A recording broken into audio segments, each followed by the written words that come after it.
Todos manifestamos desejos diariamente. A maioria faz isso eficientemente.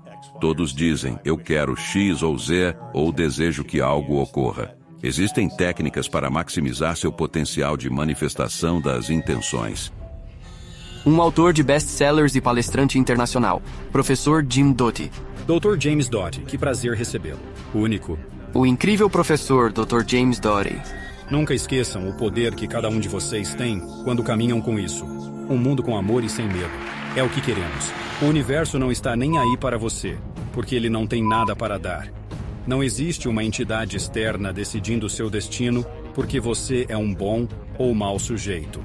Uma vez que você compreender o poder que tem, então você pode fazer quase qualquer coisa. Você só precisa acreditar. Diria que é algo para pensarmos logo de início, no começo do dia, de manhã. Preparado para um ritmo diário, manifesto isso tudo. Agora contarei o que faço. Sejam bem-vindos novamente à School of Greatness. Estou animado com o nosso convidado. Temos o inspirador James Doty na casa. Doutor, bom vê-lo e obrigado por estar aqui. Estou fascinado pelo tópico da manifestação, e ainda mais ao ver pesquisas e estudos de neurociência que apoiam esse poder. Seu novo livro, Mind Magic, explica a neurociência da manifestação e como isso muda tudo. Estou animado porque você nos orienta através das etapas do processo de manifestação. Agora, uma pergunta sobre a lei da atração e da manifestação. São iguais ou diferentes?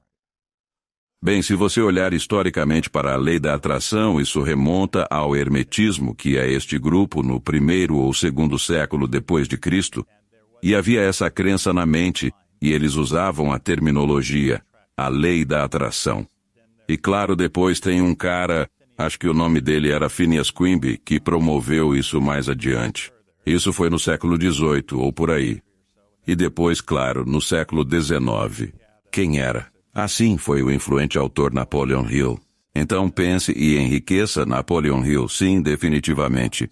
E de algum modo ele continuou persistentemente nesse caminho. Então é essa narrativa convincente de que existe esse poder universal, que quando você realmente quer algo, se você, enfim, usar os métodos certos, você vai conseguir, sem dúvida. E claro, foi adotado por pessoas que promovem superstições e pseudociência. Isso não quer dizer que não há um fundo de verdade, mas foi cercado por todos os tipos de outros aspectos que eu acho que diminuem o poder real disso. Então há poder na lei da atração? Bem, você poderia dizer que é equivalente. A maneira como é usado equivale à manifestação. A questão é, eu acho mais importante, todos nós estamos manifestando todos os dias, certo? A maioria de nós faz isso de maneira muito ineficiente porque todos se sentam e dizem, eu quero X, Y ou Z, ou eu desejo que isso aconteça. Eu acho que existem técnicas que você pode usar que podem maximizar o potencial de você manifestar suas intenções. Então, aprender como o cérebro funciona e como essas técnicas funcionam, maximiza isso. Você é como um atleta, como você bem sabe. Se você nunca foi ensinado algo, você tenta pela primeira vez e se atrapalha. Francamente, a maioria das pessoas se atrapalham pela vida, certo? Então, à medida que você pratica ou aprende com pessoas que têm o conhecimento, você aperfeiçoa.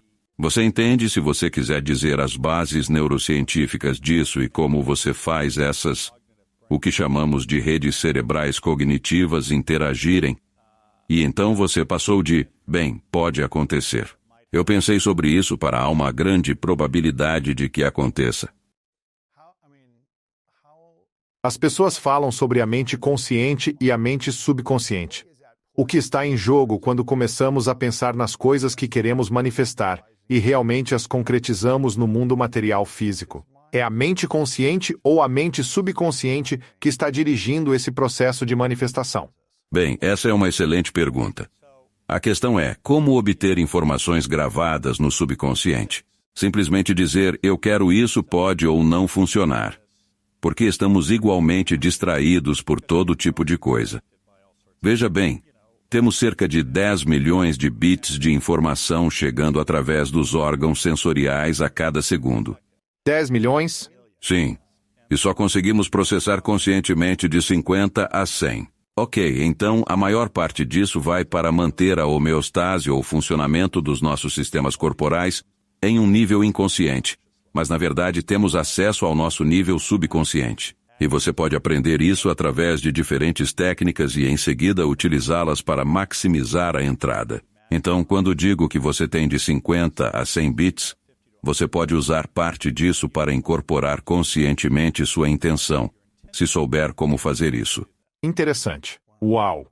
E como um neurocirurgião e um neurocientista, o que você aprendeu ao trabalhar com cérebros fisicamente, a matéria, bem como com a neurociência, em termos de, acho que, criar isso para a sua vida, uma vida mais harmoniosa e abundante, estudando tanto o cérebro quanto a mente? Bem, de certas formas. Quero dizer, ser neurocirurgião é uma tarefa física, e não é como se houvesse pequenos sinais no cérebro que indicam onde tudo está. Agora, certamente sabemos pela anatomia geral onde as coisas estão. Mas você tem que lembrar, quero dizer, há um subconjunto de pessoas que falamos que o centro da fala fica no lado esquerdo. Mas existe um subconjunto de pessoas que tem esse centro no lado direito. Sério? Sim. Como sabe disso? Você simplesmente não sabe. A menos que haja algo específico que interfira ou que você teste expressamente para isso. Então, em geral, a anatomia é mais que bem consistente. Mas é como olhar para alguém, há pessoas altas, há pessoas baixas, e assim também funciona o cérebro. Nem todos são programados da mesma maneira, nem tem tudo exatamente no mesmo lugar.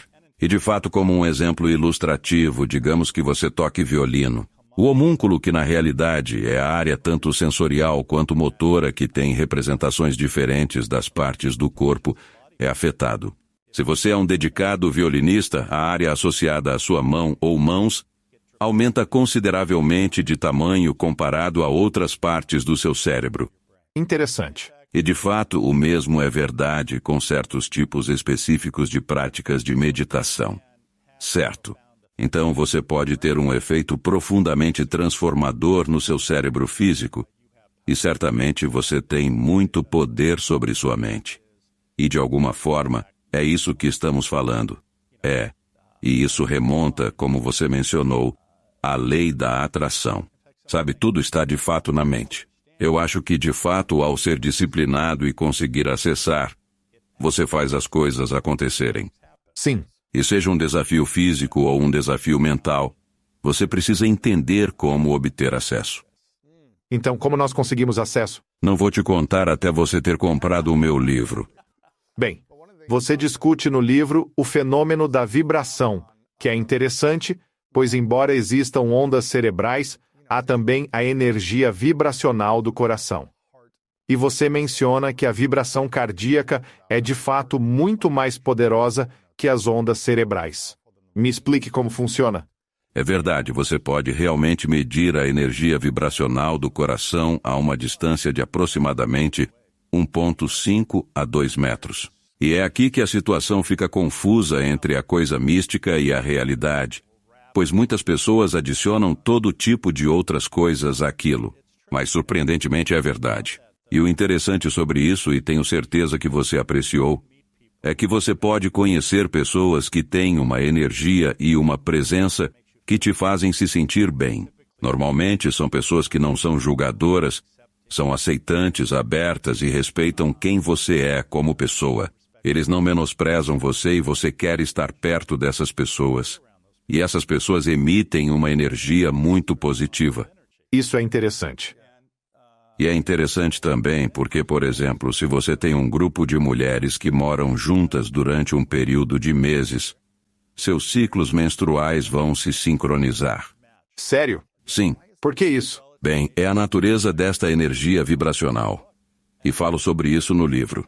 E de fato, se você pegar 5 ou 6 metrônomos alinhados e observá-los, e estiverem na mesma mesa vibrando, todos ficarão sincronizados ao longo do tempo.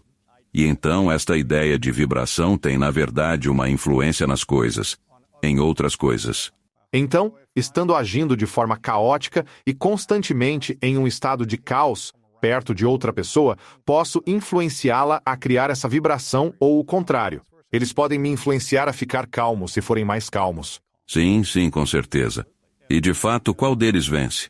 Essa é uma boa pergunta, quer dizer, depende do quão poderosa essa energia é. E essa energia pode ser muito poderosa, negativa ou positiva. E claro, eu acho que você concordaria que a maioria das pessoas tenta evitar estar perto de pessoas negativas. Você sabe, existe um ditado sobre o que eles chamam de sugadores de energia. Eles estão ao nosso redor. Eu fui chamado por uma mulher outro dia, e eu simplesmente temo receber uma ligação dela porque sempre se transforma em um drama sobre ela. E você fica ali e é a mesma coisa repetidamente. E é triste porque... E podemos falar mais sobre isso. Todos nós carregamos traumas da nossa infância, certo? Sim. E até que você esteja ciente de que as bagagens emocionais que você carrega têm influência em cada decisão que você toma, em cada relacionamento que você tem, você não pode mudar. Como exemplo, tenho certeza de que você já viu situações onde pessoas escolhem repetidamente um parceiro abusivo. Sim. De novo e de novo. E você não entende por que isso acontece. Você criou essa energia que permite que isso aconteça. E eu não estou culpando. Estou apenas dizendo que isso é verdade.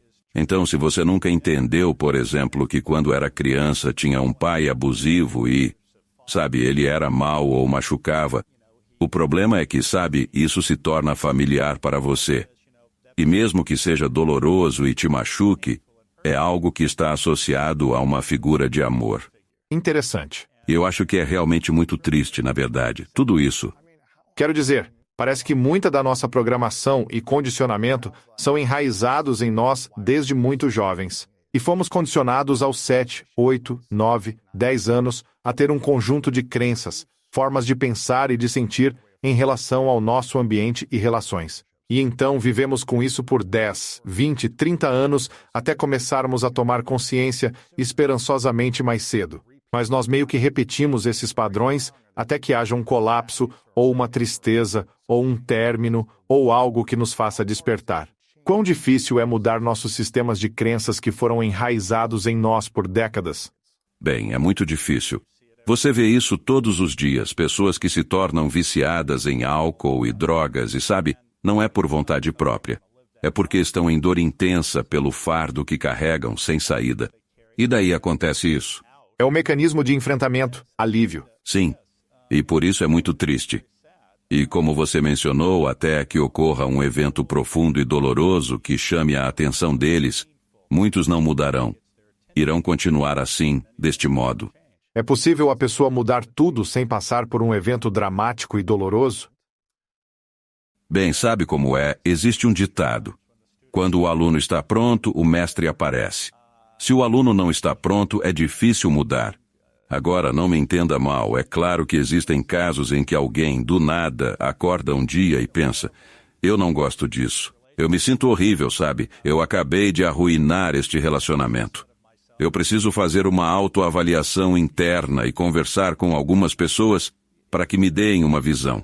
Sim, você pode fazer isso, mas é difícil. E mesmo para mim, como um exemplo, quando criança, eu aprendi uma técnica de manifestação com uma mulher em uma loja de mágicas. Isso, na verdade, é sobre o meu primeiro livro, que se chama Dentro da Loja Mágica, um Neurocirurgião. A descoberta dos caminhos secretos para a alma. E essa história é sobre a minha própria infância. Crescendo na pobreza com um pai alcoólatra e uma mãe que teve um derrame quando eu era criança, ela ficou parcialmente paralisada, tinha uma doença convulsiva e depressão crônica, e tentou suicídio várias vezes. E nós vivíamos de assistência pública. Você pode imaginar que superar essa bagagem é muito, muito difícil. Mas isso também é um exemplo de como uma pessoa pode intervir e mudar a vida de alguém. E o que aconteceu foi que eu tinha interesse em mágica. E assim, na verdade, o nome desse livro é Mind Magic. E acabou que, quando meus pais passavam por alguma situação traumática, eu pegava minha bicicleta e pedalava o mais longe e rápido possível. E eu terminava num centro comercial onde havia uma loja de mágicas. E eu entrei e havia uma mulher que, como eu descrevi, era essa pessoa radiante com esse sorriso incrível, cuja própria presença te envolvia. E eu tinha 12 anos. Nossa. E eu estava cheio de desespero, sem esperança. E acabou que ela era a mãe do proprietário. Ela não sabia nada sobre mágica. Sério? Sim. Mas começamos uma conversa e ela estava me dando biscoitos com pedaços de chocolate, o que foi ótimo. Exatamente o que você precisava na hora. Mas ela me fez de fato algumas perguntas pessoais. Francamente, quem quer dizer que é pobre? Contudo, respondi e com o tempo ela me disse: sabe, gosto de você. Acho que posso ensinar algo que realmente poderia ajudar. E o que ela me ensinou foi a prática de atenção plena que agora chamamos. Porque, como sabe, falando sobre o passado, traumas, ao crescer em um ambiente imprevisível e caótico, você está em uma zona de guerra todos os dias. Isso estimula cronicamente seu sistema nervoso simpático ou resposta de luta, fuga ou medo. E o que acontece é que isso afeta seu cérebro no sentido de que reduz as opções, porque você está olhando para a menor distância que tem que percorrer para sobreviver. Como resultado, você nunca pode relaxar. Você está sempre inquieto. Você está sempre olhando ao redor porque nunca sabe o que vai acontecer a seguir. Então ela me ensinou uma técnica, o que chamamos agora de varredura corporal, como relaxar o corpo. E então ela me ensinou a concentrar, neste caso, olhando para uma vela e fazendo um exercício de respiração. E essas são as técnicas fundamentais associadas à prática de atenção plena, porque então isso te move do envolvimento do seu sistema nervoso simpático para o envolvimento do seu sistema nervoso parasimpático, que é realmente onde deveríamos viver.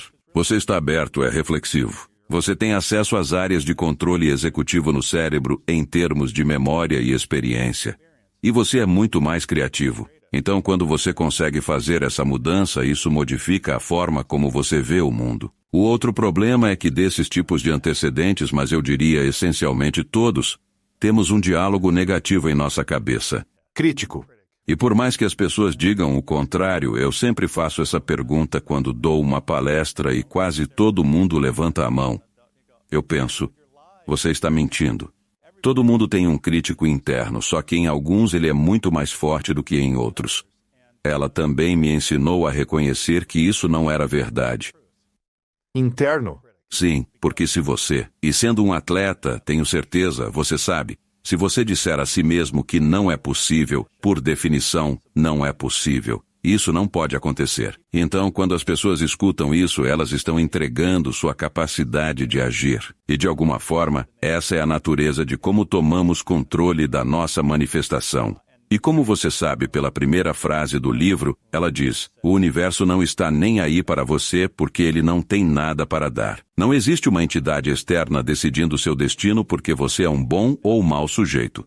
Mas nós temos um imenso poder dentro de nós para controlar nosso destino. E quando você entrega esse poder e escuta aquele crítico, então você está limitando suas crenças. A chave é como você se livra das suas limitações de crenças, se é que você me entende. E isso é entender o incrível poder que você tem dentro de si mesmo quando você se senta e diz todo dia: eu não sou digno, eu não mereço amor, não é possível. Eu sou um impostor. Eu não consigo fazer isso. É como se você estivesse construindo uma prisão para si mesmo com tijolos. E o muro fica mais alto e fica mais escuro e você se sente cada vez mais impotente. E você sente que há alguma força externa controlando sua vida. Quando você entender que dentro de você há um incrível poder para mudar seu destino, e você tem esse poder, e finalmente você o reconhece, então coisas extraordinárias podem acontecer. E é assim que você vai de você não estar no controle, ou vamos dizer, uma crença de que outros estão no controle, para, na verdade, você estar no controle. Como você se libertou das crenças limitantes e do constante estado de luta ou fuga, sentimentos que também vivenciei quando criança, me sentindo envolvido, inseguro, estúpido, não amado por várias razões. Consegui fundamentar isso com crenças e provas da infância. Como você aprendeu a quebrar as crenças limitantes e criar crenças mais fortalecedoras para te apoiar, para se sentir emocionalmente livre e começar a atrair mais do que você desejava na sua vida? Bem, antes de mais nada, eu não quero dar a impressão de que a jornada acabou. Às vezes as pessoas olham para você e dizem: nossa, você tem tudo sob controle agora. Nenhum de nós tem tudo sob controle, certo? Cada um de nós ainda é um ser humano frágil e que está lutando. E alguns de nós estão um pouco mais avançados nessa jornada. Outros continuam tendo dificuldades. Mas interagir com essa mulher me fez ver o mundo sob uma nova perspectiva. Porque quando você faz afirmações negativas repetidamente para si mesmo, como eu disse, isso tira a sua autonomia. Você se sente impotente. Sim. O negócio é que, quando você se autoflagela sendo normalmente a pessoa mais crítica consigo mesma do que qualquer outra, passa a ver todos à sua volta com essa mesma ótica crítica. Interessante. Então, sermos críticos conosco ajuda a criar ótimos relacionamentos com outros? Muitas vezes é muito prejudicial porque você sempre pensa que, vão me trair, vão mentir, pois está contando esses tipos de histórias, e isso torna as coisas difíceis. Autêntico ao ser crítico de si mesmo. Sim, sim. Isso nos leva a uma discussão completamente diferente, abordando as zonas azuis como exemplo, pulando de um assunto para outro. Cidade Loma Linda é bem perto, cerca de 1 hora daqui, uma das zonas azuis. Sim, claro. Mas se você observar atentamente as zonas azuis ou o trabalho do estudo de longevidade ou desenvolvimento adulto de Harvard, como é chamado, mas esse é o renomado trabalho de Robert Waldinger. Séculos atrás, quando vivíamos em aldeias, nascíamos lá. Tínhamos uma comunidade que, mesmo com nossos defeitos, ainda nos amava e cuidava de nós, nos ensinando lições. Tínhamos nossos pais, irmãos e avós por perto. E a própria natureza disso, na verdade, você não tem esse diálogo negativo interno acontecendo, certo? É um diálogo interno negativo que é extraordinariamente prejudicial. Porque, veja, quando você está sempre estressado, ansioso e negativo consigo mesmo, bem, o que isso faz? Isso estimula seu sistema nervoso simpático, que então faz o quê? Resulta na produção de proteínas inflamatórias que, claro, estão associadas a estados crônicos de doença. Isso deprime seu sistema imunológico, aumenta os níveis de hormônios de estresse como cortisol, que, de forma crônica, são muito ruins para você. A função cardíaca é prejudicada. Sua pressão arterial aumenta. Então todos esses aspectos negativos são ativados quando você está constantemente hipercrítico. Nossa. Então não se sente tão bem. Você se sente cansado, exausto, drenado. E outro aspecto é, por exemplo, com meus próprios pais. Eu tinha a sensação de que não é que eu não era amado, mas era ignorado. Eu não conseguia entender por que eles agiam assim. E eu estava sempre com raiva. E quando eu mudei a forma como eu via o mundo, isso me tornou muito mais compreensivo e gentil. Porque percebi que todo mundo está sofrendo em algum nível. E o problema não era que eles não se importavam. O problema era que eles não tinham as ferramentas para se ajudarem, para se curarem, para processar, para se regularem. Exatamente. E entenda, tenho certeza de que você conhece pessoas. Você as observa passando pela vida e elas sempre lutam porque ninguém nunca mostrou um caminho diferente. E esse é o único caminho. E às vezes eu penso que provavelmente você está pensando, sim, eu já mostrei a eles 1000 vezes. Mas não estão dispostos. Sim. Dispostos. Voltando à questão. Professor, se também estiverem prontos. Sim, sim. A razão pela qual estava dizendo isso é que, de muitas maneiras, prepara o cenário para sua reação. Assim, nessa interação com essa mulher, consegui me regular. Ensinou habilidades? Práticas de atenção plena. Você estava pronto. Exatamente. E então eu percebi que uma vez que eu consegui relaxar, que eu consegui estar presente e atento. Porque você não pode aprender nada ou mudar se sua mente está sempre em outro lugar, certo? No meu exemplo, crescendo, eu nunca sabia o que ia acontecer. Então eu sempre estava preocupado com algo me acontecendo. Mas a ação está aqui entre você e eu. Não se trata de possibilidades. E isso também limita o poder das pessoas, certo? Porque se você não pode se concentrar e atender, você não pode realizar.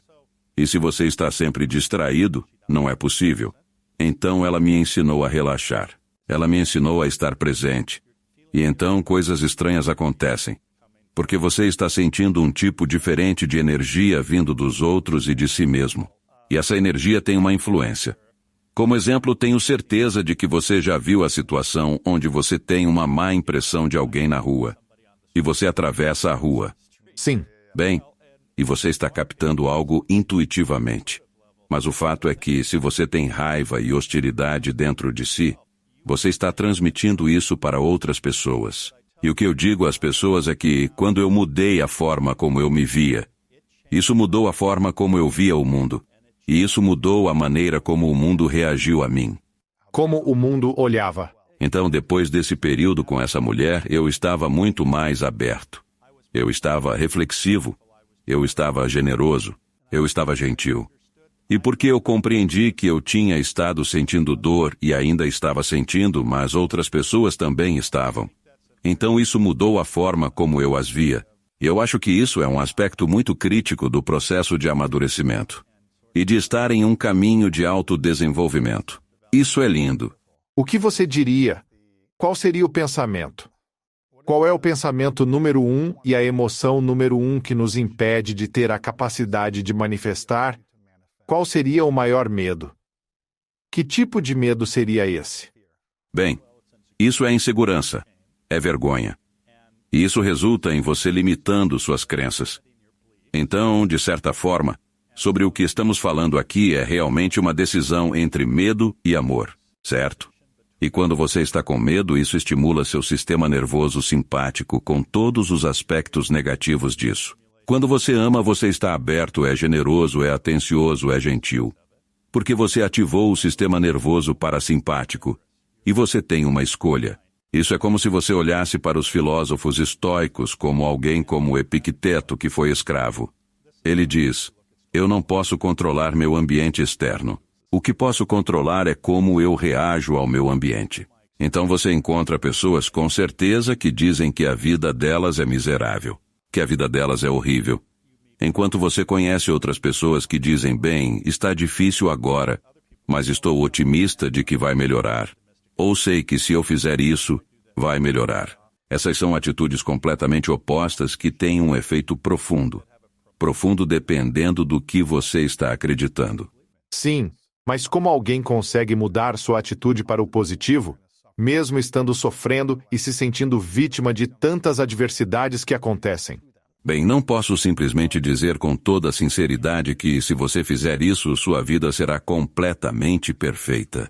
Existem situações difíceis em que, seja por racismo estrutural profundamente integrado ao sistema, ou pobreza crônica, porque em todo o mundo e inclusive na América, a capacidade de superar a pobreza para a maioria é muito improvável que aconteça.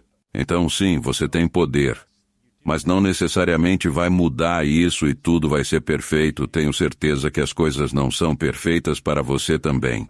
E não importa o quanto intensamente você tente ou deseje, embora externamente as coisas possam até parecer fantásticas.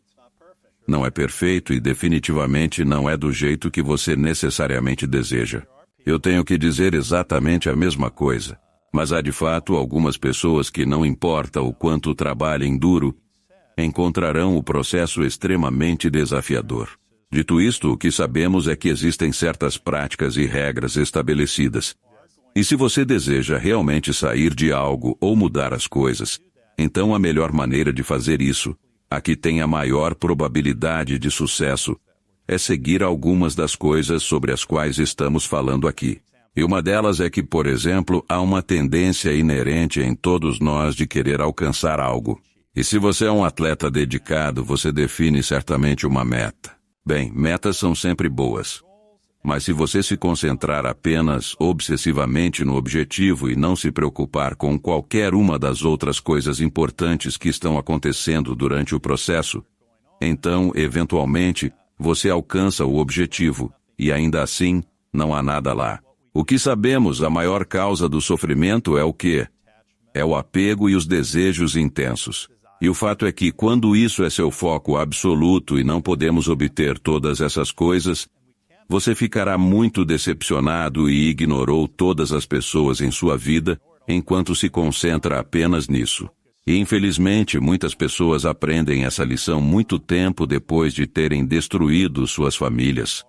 passado por vários casamentos, seus filhos não gostam deles. Certo? Porque perseguiram resultado, objetivo ou sonho, mas negligenciaram o resto. É porque, como eu estava dizendo, até sobre mim mesmo eu pensava, bem, se eu apenas fizer isso, você sabe, minha vergonha e insegurança vão desaparecer. Serei amado por todos, e minha vida será perfeita. No entanto, em cada um desses ápices, tudo o que eu tinha era decepção. E enquanto todos me diziam que a vida era ótima, eu não sentia isso por dentro. Porque eu não havia entendido que eu era o único que tinha a chave para a prisão criada por mim mesmo. E até que você perceba isso, você está em um caminho muito difícil. Então, se estamos partindo de um ponto de insegurança, medo ou escassez, e estamos dizendo, sabe, eu quero manifestar. Eu quero criar mais para mim mesmo. Eu quero ter mais dinheiro, quero ter mais oportunidades, realizações, sucesso. E é isso que eu quero. Eu desejo essas coisas. E começo a aplicar algumas das práticas de manifestar e criar mais abundância em minha vida. Mas, se eu criar esses resultados externos e não mudar as inseguranças ou a vergonha, o que acontece depois? Bom, você termina como eu, tendo tudo e estando incrivelmente infeliz. Sim. Você ainda pode realizar e atrair o que deseja, concretizar desejos e alcançar objetivos, mas isso não mudará sua autoestima. Pode até piorar. Exatamente. E por isso estava te contando a história daquela mulher, pois aos 12 anos ela me ensinou uma técnica de visualização ou de manifestação que originou este livro. Então ela disse para escrever 10 desejos. Bom, novamente, infelizmente, na sociedade capitalista ocidental e com apenas 12 anos, você fica pensando no que as pessoas desejam. Quero dinheiro, carros e garotas. Bem, sim, eu queria um relógio Rolex. Sim, sim. Porque o pai do Afrindabite tinha um e para mim isso parecia tão incrível. Certo? Eu queria um Porsche prata. Eu queria uma mansão de frente para o oceano, etc, etc. 12. Sim. Sim. Eu queria $1 milhão, que hoje em dia provavelmente são cerca de 100 milhões. Mas de qualquer forma, eu consegui absolutamente cada uma dessas coisas e estava mais miserável do que jamais estive, na verdade. E o interessante nisso é que isso, de certa forma, é o ponto central deste livro. Porque, de novo, a pessoa média pensa que sabe o que quer, mas não entende o que realmente precisa. E esse é o aspecto crítico aqui. Qual é a diferença entre saber o que queremos e ter o que precisamos? Então, como você sabe, existe o que chamamos de felicidade hedônica. A lista que eu acabei de dar a você está relacionada ao prazer e à felicidade hedônica. Eu quero. Isso vai me fazer sentir bem comigo mesmo. Ai, ai, ai. Essa é a pior coisa que você pode fazer se quiser manifestar o melhor. Sério? Sim. Quando você pessoaliza. Sim, pois você fala tanto desta insegurança que seria a causa principal de todo o resto, estou certo? E não é. Não é suficiente, definitivamente não. E especialmente as pessoas pobres veem através da amarga perspectiva de não ter o suficiente. E então, quando você age baseado em uma profunda crença e movido pelo medo, isso tem um alto negativo efeito nessas redes cognitivas cerebrais.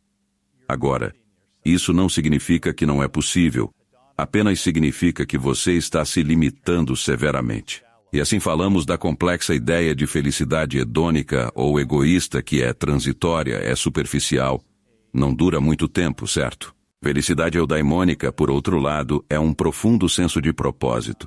Isso, de fato, em termos de beneficiar os outros, não é apenas sobre você. E a chave essencial para isso, no entanto, é que quando você olha através da perspectiva da compaixão, o que acontece é que você muda profundamente a maneira como vê o mundo e o que você precisa, não o que você deseja. Interessante, não é? Você vê? Isso muda tudo porque você percebe que quando você está servindo, quando você cuida dos outros, não necessariamente precisa ter aquela casa grande e o Porsche não vai te completar. E então, você provavelmente não vai mais perseguir isso porque é apenas uma quimera na qual você está focado, porque pensa que vai ajudar a se livrar da vergonha e do vazio. Certo? Está vendo? Então é uma mentalidade diferente. Quando você muda para o sistema nervoso parasimpático que ativa todas as suas redes cerebrais e permite que elas se sincronizem, digamos, então tem a maior probabilidade de se manifestar. Interessante. Então, pelo que entendi, e me corrija se eu estiver errado, quando viemos de um lugar de carência e queremos mais para ganho pessoal por si só, isso não vai nos trazer o nível máximo de felicidade em comparação a quando viemos de um lugar de querer criar mais, servir ou impactar outras pessoas de alguma forma que esteja conectada a um propósito maior, teremos mais realização e, com esperança, manifestaremos exatamente o que precisamos. Exato, isso está correto. E resume tudo. Essa é a real chave de tudo. Interessante. E eu posso te dizer, sabe, por mim mesmo, como eu disse, eu consegui tudo o que queria. E eu estava miserável. Então eu passei por um período em que tinha sido muito bem sucedido nos negócios e durante a época do .com, e eu tinha cerca de 80 milhões de dólares. E então veio a quebra. Eu estava com uma dívida de 3 milhões de dólares. Mas de qualquer forma, eu já estava miseravelmente infeliz. 80 milhões. Bem, na verdade não havia muita diferença. Com 80 milhões de patrimônio líquido, no banco ou em papel, como você se sentiu? Melhorou algo em sua autoestima? Não, sério, não, nem um pouco. Não teve vontade tipo, agora tenho dinheiro. Provei que todos erravam. Sim, eu mostrei a todos que estavam errados finalmente. Mas isso não significou nada para mim. E esse é o meu ponto. Bem, deixa eu voltar um pouco. Eu gostava de dirigir Ferraris? Sim. Eu gostava dos Porsches? Sim. Eu gostava de ter uma vila em Florença? Sim. Mas dito isso, eu estava sentindo falta de muita coisa, o que limitava o quanto eu me sentia bem com qualquer coisa disso. Porque sabe, ter amigos que te dizem o quão incrível você é, a menos que você acredite nisso, não significa nada. E eu não acreditava. Então, quando chegou a época do .com, eu perdi todo esse dinheiro e tive que vender tudo. Literalmente tudo. Então passei por um período de profunda reflexão. E parte disso foi o que eu tinha perdido que essa mulher estava tentando me ensinar. E obviamente eu tinha 12 anos e não tinha autoconsciência. Mas a outra coisa que aconteceu é que, mesmo sendo médico e ajudando pessoas, minhas ações eram baseadas no eu quero que as pessoas vejam, sou médico. Certo? Status. Sim. Reconhecimento. Olhe para mim como se eu fosse, digamos assim, sou o médico. Eu moro nesta imensa mansão de frente para o oceano. Tenho todos esses lindos carros. Chego no hospital e todo mundo me elogia. E isso era por causa da minha própria insegurança, ansiedade e medo profundo. Quando finalmente passei por este necessário período de autorreflexão, eu realmente entendi isto. Então tudo mudou. Porque não era mais sobre mim, era sobre ajudar outras pessoas. E como exemplo, eu mencionei Jim Carrey. Adoro essa parte. Sim. Adoro a história do cheque de 10 milhões. Certo.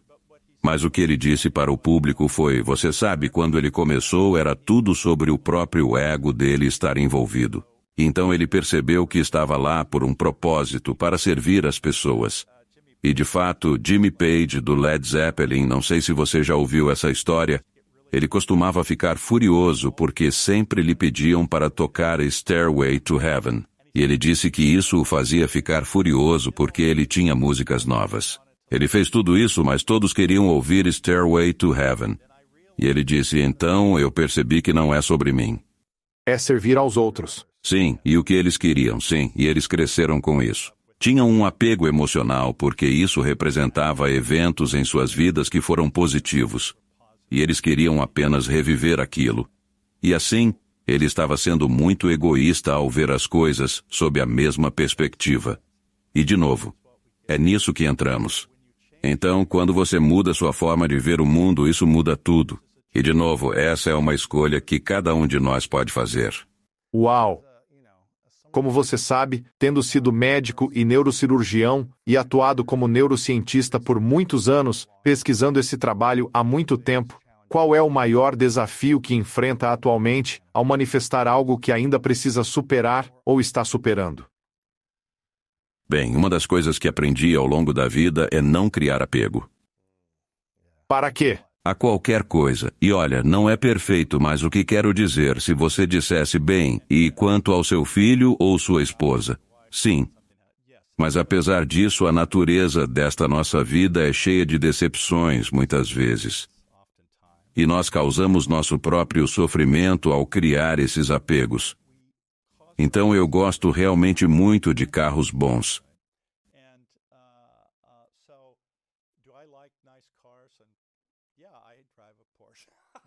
Luxos. Sim, e eu trabalhei muito duro. Eu dei quantidades imensas para outras pessoas. Não tenho nenhum sentimento ruim sobre essas coisas. Mas o que posso te dizer é que se tudo desaparecer amanhã, isso não terá impacto no meu estado mental.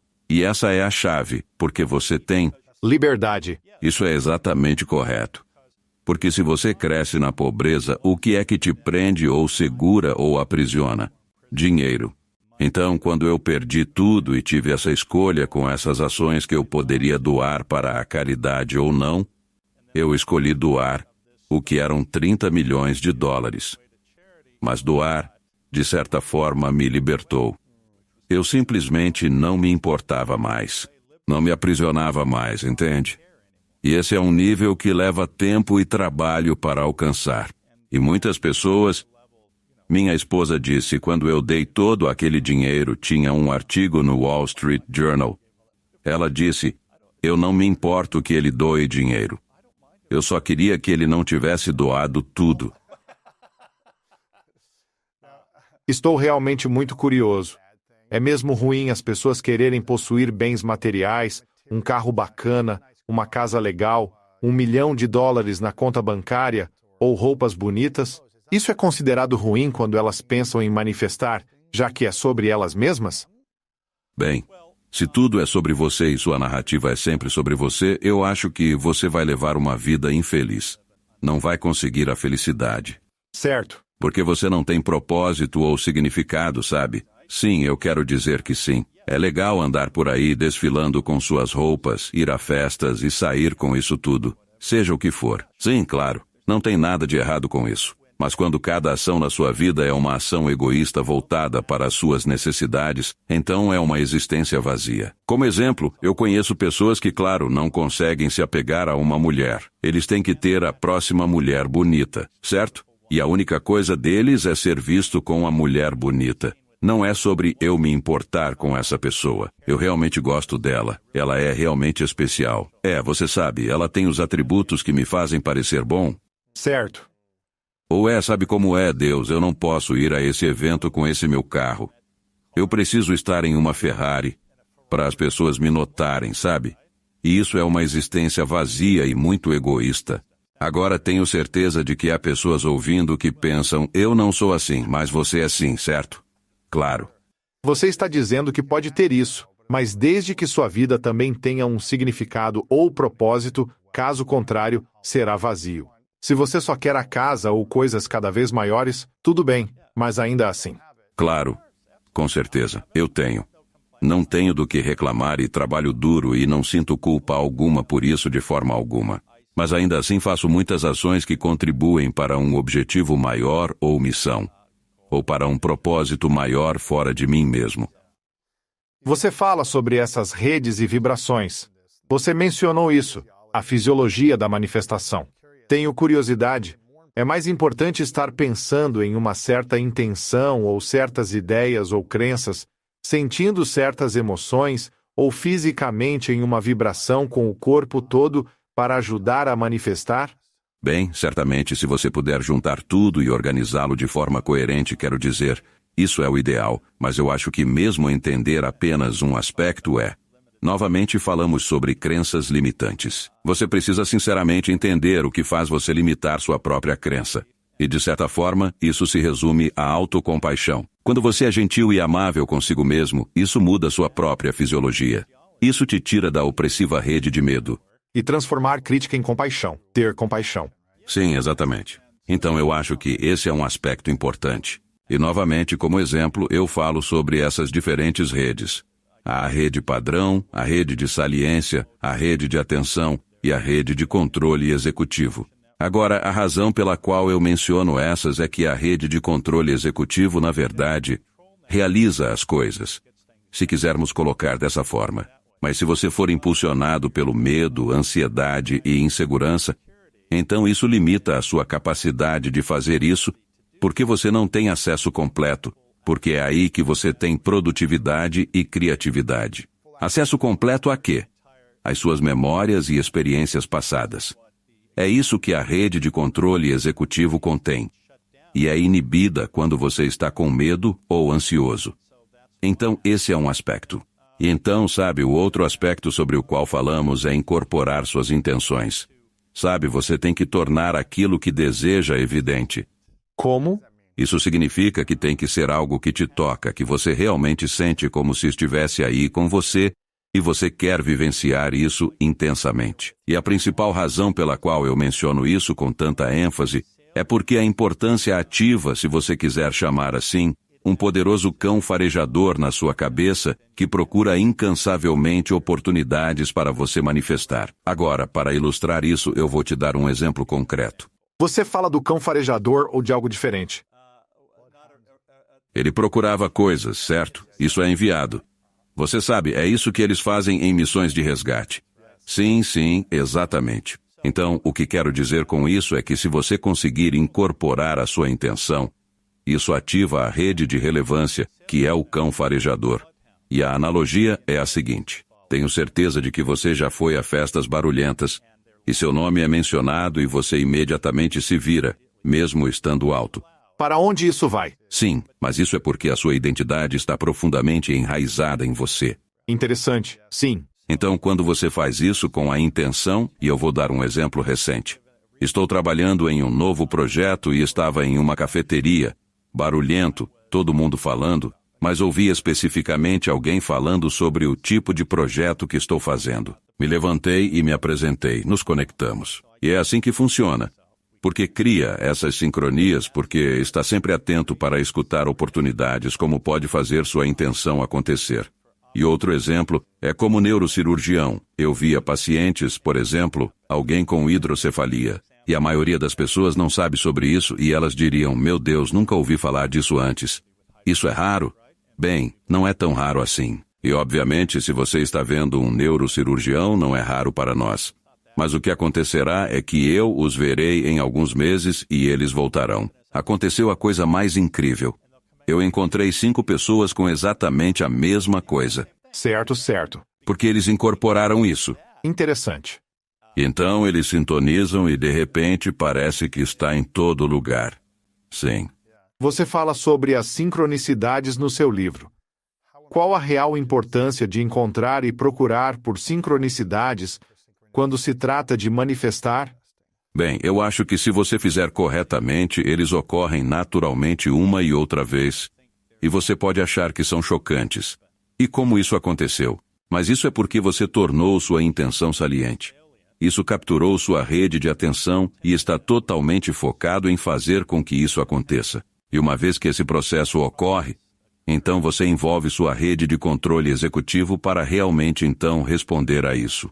Interessante. Então você define sua intenção para o que deseja criar, e sua atenção começa a focar nisso no mundo e ambiente, observando onde as sincronias se alinham. Você mencionou o arquivo morto, certo? Sim, exatamente. E isso se relaciona de certas formas. Antes de tudo, um dos processos que falamos sobre ter a capacidade, em um nível consciente, de incorporar sua intenção. Ou seja, nós chamamos isso de marcar com valor. O que torna isso importante ao invés de apenas uma intenção. Sim. E assim que você marca isso com valor, isso se torna importante no seu subconsciente e então as redes começam a trabalhar juntas para procurar por isso. Sim. Agora, o que eu quero enfatizar, e eu não quero desmerecer, cada artigo que foi escrito sobre manifestar, sabe? Eu mencionei os problemas que tenho com o segredo ou outras narrativas desse tipo, mas a realidade é, sabemos que o que se conecta, ativa junto. Sim, entendo. E o meu ponto sobre isso é, em primeiro lugar, você tem que realmente trabalhar. Não é como se, eu pensei nisso, então deve acontecer. É como qualquer coisa. E nós falamos sobre isso mais cedo, sabe? Todo mundo está manifestando todos os dias. Eles só fazem isso de maneira muito ineficiente, infelizmente. Então, quando você faz isso de forma estrategicamente eficiente, todas essas coisas, sabe, se unem para fazer sim acontecer. É por isso que, por exemplo, o que essa mulher iluminada na loja de mágica fez. E isso foi bem antes de, sabe, essas relevantes ideias serem amplamente divulgadas. Ela me fez escrever minha lista de coisas que eu queria ardentemente manifestar. Porque, novamente, quando você usa todos os órgãos sensoriais, você está envolvendo todas essas diferentes coisas que vão para o seu subconsciente. Você escreve, lê em silêncio, alta voz, olha, visualiza, e isso é o que os atletas fazem. Eles visualizam o desenrolar e se veem no papel. Quanto mais fazem, mais forte a conexão cerebral se torna, aumentando as chances de acontecer. Interessante. Ela te ensinou isso e você começou a realizar esses processos. Eu realmente faria isso dezenas, talvez centenas de vezes por dia, muitas e muitas vezes, sem dúvida alguma, com toda certeza. Mas levou tempo, desde os 12 anos, até você ter 1 milhão no banco, a mansão e a Ferrari. Não foi em 4 anos. Presumo que tenha levado 15 ou 20. Bem, claro, mas havia todo um processo, sabe? Porque, em primeiro lugar, eu decidi ser médico quando estava na 4ª série. E isso foi baseado em um dia de profissões onde um médico veio à nossa sala de aula, e eu fiquei tão impressionado com essa pessoa que, naquele momento, decidi ser médico porque ele era gentil, ele era atencioso, ele respondeu minha pergunta. Ele parecia interessado no que eu tinha a dizer. Falar que se você é pobre e não tem recursos, afirmar vou ser médico é mais fácil falar do que fazer. E de fato eu tive desafios. Mas vou contar algumas histórias, no entanto, que mostram como o sistema funciona. Mesmo que você não tenha feito todas as coisas típicas para fazê-lo funcionar. Então vou contar como entrei na faculdade de medicina e como entrei na faculdade de forma geral. Eu não tinha a menor ideia sobre a faculdade, embora eu dissesse que iria para a faculdade. Eu estava em uma aula de ciências e tinha uma garota sentada ao meu lado e ela estava preenchendo sua inscrição. Eu não fazia ideia sobre isso.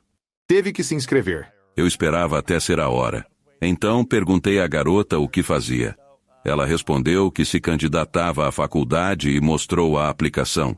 Indaguei. Sério? Ela confirmou com um sim. Perguntei para que universidade se candidatava e disse UC Irvine. Ela me questionou onde eu me candidatara. Eu disse, UC Irvine. Sim. Ainda não recebi minha inscrição. Ela disse que tem uma extra. O quê? Uau. Uau, pronto. Preenchi aquilo e, você sabe, fui aceito. Mas isso não é interessante antes de você continuar? Você teve a oportunidade bem na sua frente e não pensou em outras escolas. Você viu algo que não conhecia, decidiu tentar e ela disse: aqui está o formulário. Você preencheu, foi aceito e foi para lá, certo? Sim. Não, e esse é o ponto, estava lá.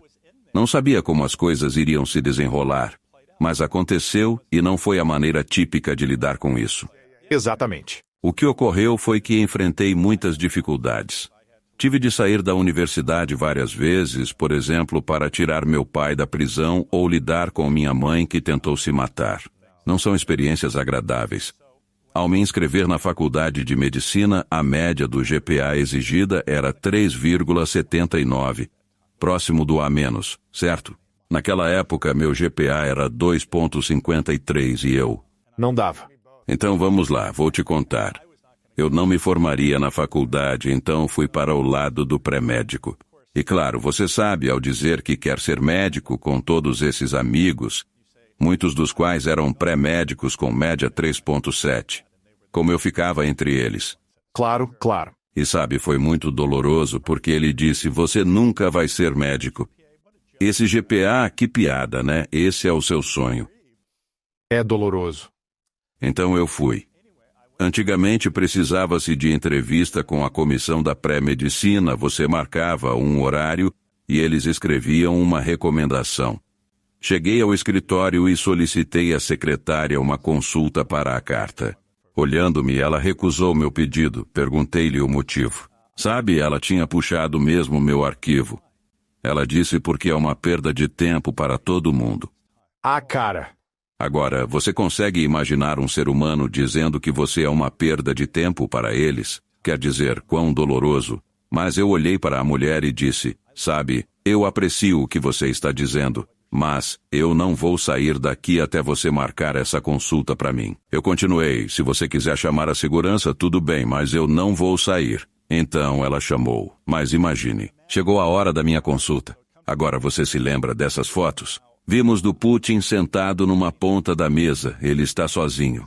Sim. Eu entro na sala, estou numa ponta da mesa comprida, talvez com uns 20 anos de idade. Na outra ponta, 3 pessoas. O homem no meio tem meu arquivo. Ele me olha. Pega o arquivo, levanta da mesa, joga na mesa o arquivo e diz, fale o que deve falar para acabar com isso tudo. Sério? Sim. Nossa, que coisa. E você fica aí sentindo que intimidante, né? E que cara chato esse, né? Então, o que de fato aconteceu foi que eu olhei diretamente para o sujeito e disse, não vou permitir que você me reduza apenas a uma média de notas. Sou muito mais que isso. Sou um ser humano. Posteriormente, eu continuei a dar uma inspiradora aula para eles por aproximadamente uns 20 minutos. Que coisa. Todos estavam chorando no final, porque quando você mostra sua humanidade, eles não podem mais ignorar você. Eles não podem te objetificar se você está bem ali, na frente deles, os forçando a olhar para você. Nossa.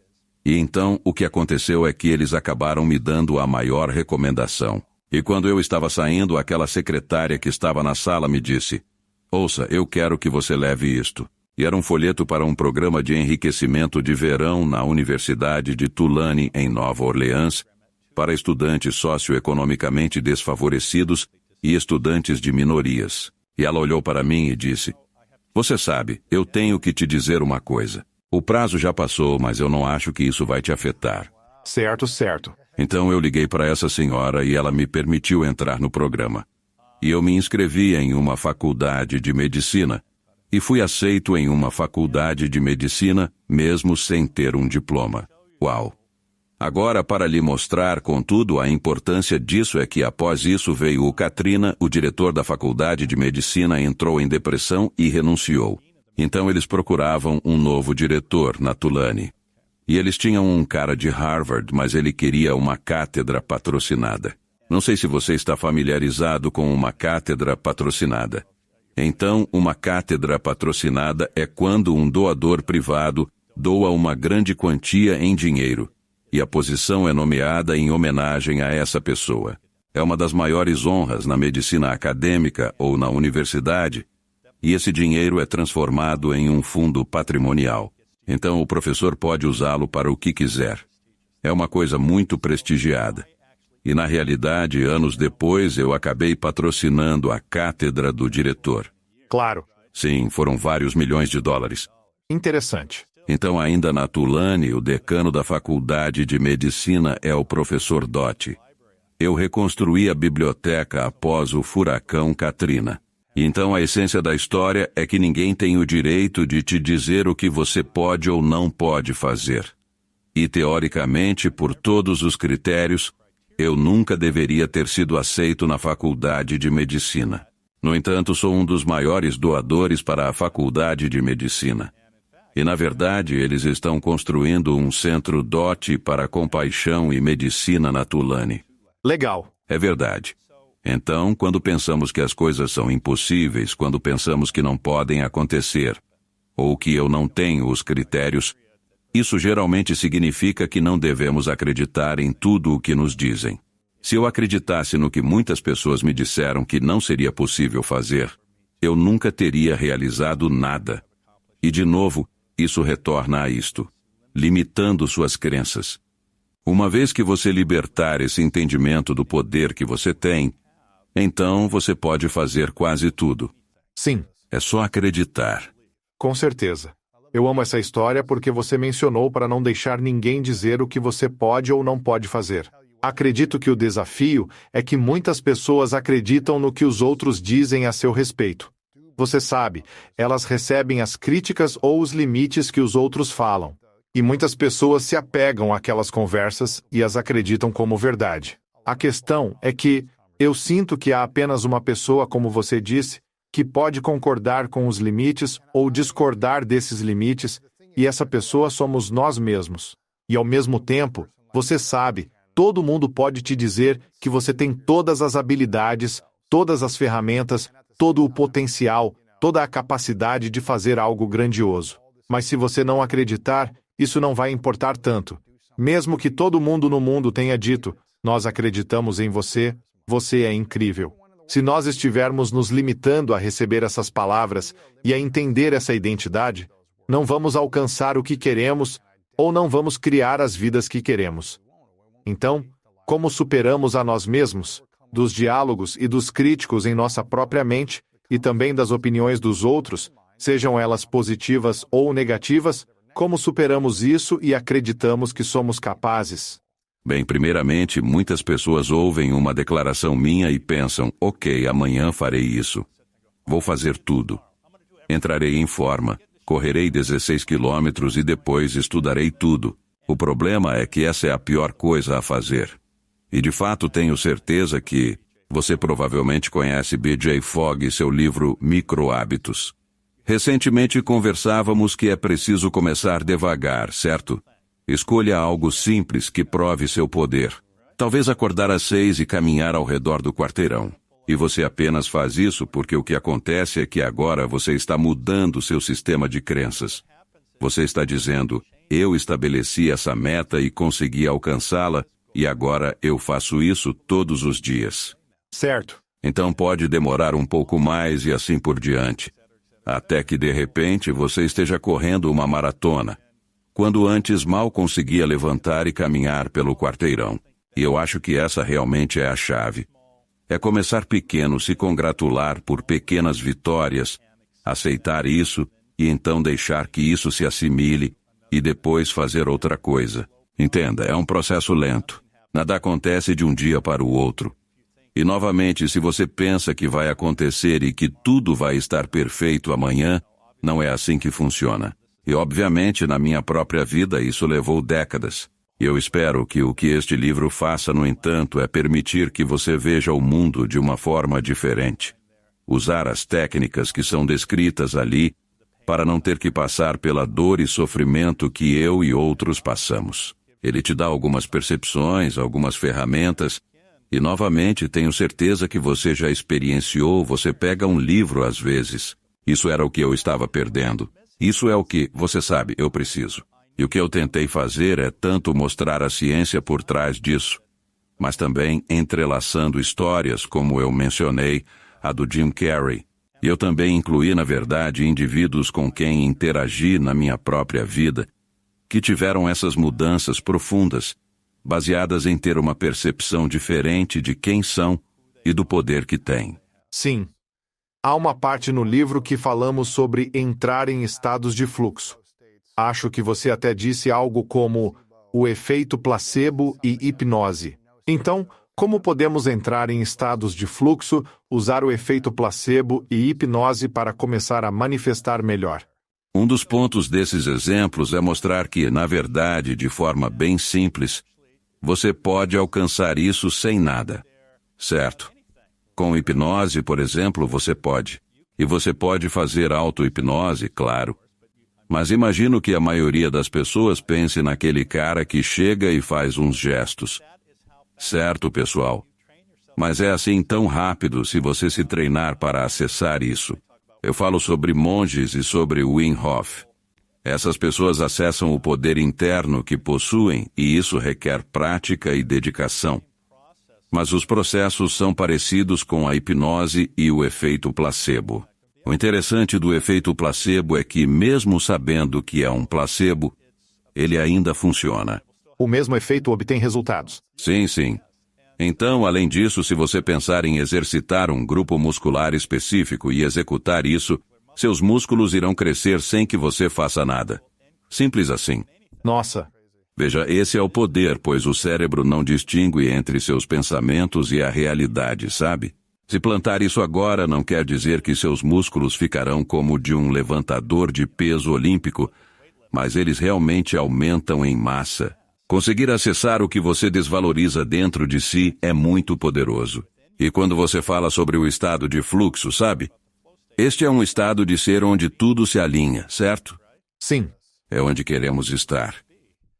Não damos atenção ao tempo, às externalidades, estamos somente fazendo. Você não quer que se torne algo como ignorar tudo para alcançar um objetivo, mas deseja viver de modo que as coisas venham naturalmente enquanto vive esse processo, trabalhando junto para manifestar seus objetivos. Uau, isso é absolutamente lindo. Qual é a pesquisa mais recente sobre o placebo e como podemos usar essa ciência ou esses dados para impactar nossas vidas positivamente? Bem, novamente, a coisa estranha sobre isso é que você não precisa acreditar, e isso vai acontecer. E se acredita ser verdadeiro, provavelmente será mais poderoso, melhor. Sim, sim. Mas novamente é fundamental incutir essa crença na sua própria cabeça. E há um programa especial de 6 semanas no livro, mas ele oferece uma maneira passo a passo muito detalhada de fazer isso. E novamente não é um feito único. Você tem que fazer o trabalho. Embora eu diga que o universo não está nem aí para você, eu também diria que Deus, sem dúvida, ajuda quem cedo madruga. E você sabe, quando faço essa declaração no final do livro, basicamente o que eu quero dizer é: você é o universo. Você é a força que decide. E outra vez, é entender o quanto de poder você tem dentro de si mesmo. Você sabe, existe Estamos falando de pessoas ficando presas em coisas. Você sabe, às vezes você simplesmente não consegue prever o que vai acontecer com você no futuro. Mas existe essa atitude. Chama-se otimismo disposicional. Não sei se você se lembra de uma vez ler isso, mas é completamente entender que as coisas nem sempre funcionam no nosso cronograma designado e manter um estado constante de uma visão otimista do mundo. Novamente, isso te alinha, porque te mantém em um estado persistente e constante de engajamento do seu sistema nervoso parasimpático. E se você pode viver nesse estado persistente e ver o mundo através dessa lente apreciativa, sua fisiologia vai estar no seu melhor. Sua longevidade vai, sem dúvida, aumentar. Você vai ser muito mais feliz em termos de propósito e significado na sua vida. Você sabe, nada é, ou pelo menos não consigo imaginar nada pior do que ser um velho rabugento ainda perseguindo mulheres de 20 anos, tendo 3 ou 4 Ferraris. E na verdade isso me lembra. Vou te contar uma história engraçada. Eu estava em Aspen dando uma palestra e um dos benfeitores era um viúvo de 80 anos que sobreviveu ao Holocausto. E então ele convida todo mundo para a sua casa. Então chegamos a essa enorme mansão e isso, sabe, 20, 30 milhões. Certo, em Aspen. Em Aspen, sim, você sabe, uma de suas várias. Claro. Então eu entro lá e eu era um dos principais oradores. Aí ele chega em mim e começa a falar. E sabe, ele olha para o meu relógio e diz: "Vê isso?" Ele aponta para o relógio dele. $1 milhão. E eu tipo, e daí? O que você fez? E ele disse, eu venho até aqui. E eu, tá bom. Então ele me leva até a garagem dele e novamente muitos carros. E eu estou olhando para ele e então ele começa a dizer, sabe, eu nunca fui feliz. E eu disse, entendi. E ele continua. Ele me conta sobre, na verdade, sua trágica experiência no Holocausto, e ele se casou com essa mulher. Mas ele nunca foi apaixonado ou tinha paixão, e assim por diante. Ele disse, sabe, eu sou miserável. Eu faria qualquer coisa para ser feliz.